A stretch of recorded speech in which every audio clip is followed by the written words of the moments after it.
Hello everyone, a very pleasant day to you.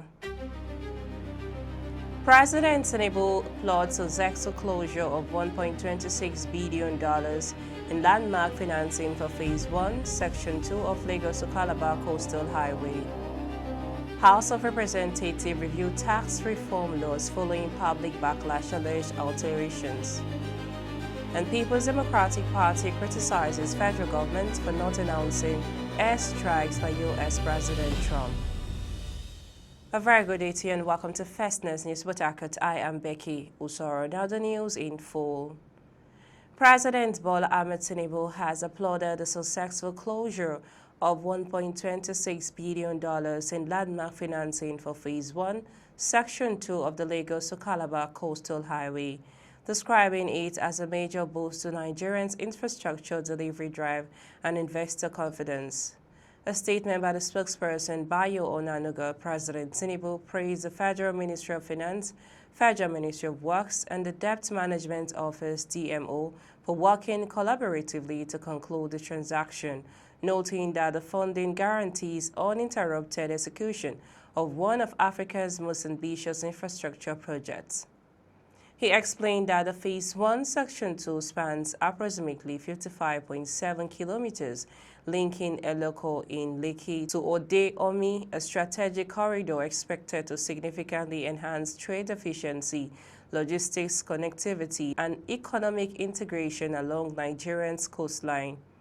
He added that the funding package was fully underwritten by First Abu Dhabi Bank (FAB), with risk mitigation, support from the Islamic Corporation for the Insurance of Investment and Export Credits, marking ICIEC's first Nigerian transaction since recent institutional and regulatory reforms. The Nigerian government says President Bola Tinubu has given the go-ahead for the U.S. strikes against terrorists in the country's northwestern region. In a statement, the Foreign Affairs Minister Yusuf Tuga disclosed this as after the U.S. Department of War and President Donald Trump announced the North American nation had conducted strikes against the terrorists. The minister stressed that Nigeria remains firmly in control of all counter-terrorism operations within its sovereign territory, adding that international partners only provide support where such assistance aligns with Nigeria's national security objectives. According to the statement, the strikes form part of Nigeria's broader strategy to degrade terrorist capabilities, disrupt logistic networks, and protect civilian populations from violent extremist threats.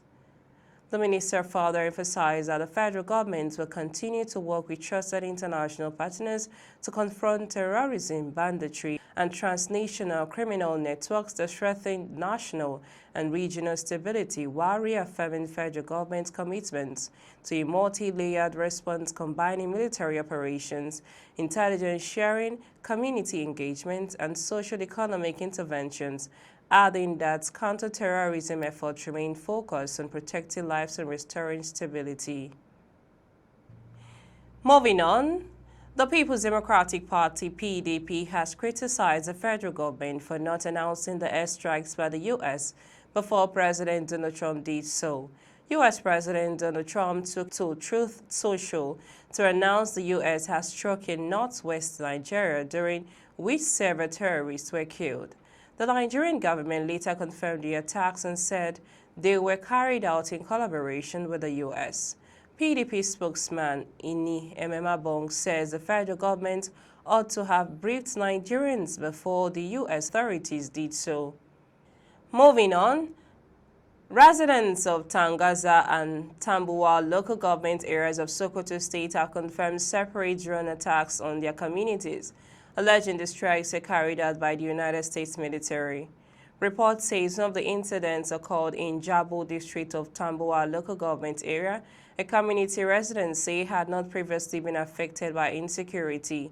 Locals said the incident triggered widespread panic after an object resembling a small aircraft was seen approaching the community, adding that the object did not fall on any houses and that nobody was injured. They also claim to have recovered metal fragments from the scene, which they said will be handed over to local authorities for investigation. In Tangaza local government area, residents also confirmed attacks on locations believed to be hideouts of the Lakurawa group. A local government official who requested anonymity said the strikes occurred at Wariwa and Akasim villages. The official said authorities were yet to determine the full impact of the attacks, including whether there were civilian casualties. However, multiple sources, including local authorities, said no airstrikes are recorded in the eastern parts of Sokoto State, an area that has experienced banditry for over a decade. Efforts to reach the spokesman of the Sokoto State Police Command, DSP Ahmad Rufai, for comment were unsuccessful at the time of filing this report. Away from that story, the House of Representatives says it is reviewing the tax reform laws following public backlash and alleged alterations of some portions of the laws. House of Reps spokesman Akin Rutimi said the Green Chamber has already inaugurated a committee to undertake a review to establish a sequence of events and to identify any factors that may have contributed to the circumstances surrounding the legislative and administrative handling of the acts. Rotimi, who represents Ekiti North Federal Constituency, said the review includes a careful examination of lapses, irregularities, of external interferences should any be established. The lawmaker said the National Assembly, comprising the Senate and the House of Representatives, have directed the clerk to the National Assembly to re-gazette the Act and issue certified true copies of the version duly passed by both chambers of the National Assembly. Moving on, Executive Director of Yaga Africa Samson Itodo has warned that Nigerians' political party registration process may be deliberately used to restrict opposition participation amid growing concerns over the actions of the Independent National Electoral Commission, INEC. Speaking on a TV program, Itodo said suspicions surrounding the registration of new political parties could not be dismissed, given Nigerians' political history. He, however, noted that party registration is governed by clear legal frameworks, including the Constitution and INEC guidelines.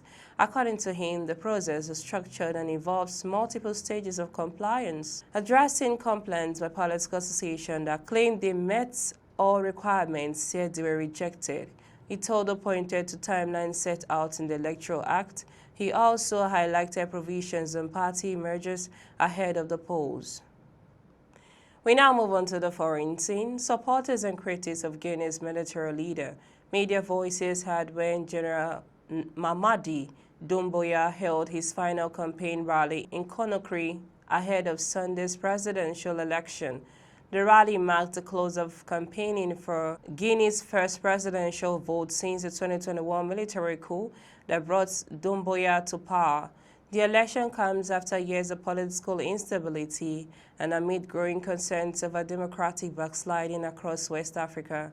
While he enjoys strong public backing among supporters who credit him with infrastructure development and anti-corruption efforts, the campaign period had been overshadowed by a crackdown on dissent. Major opposition figures have been sidelined, with some barred from running or forced into exile. That's all on the news. I am Becky Usura. Many thanks for watching. Bye for now.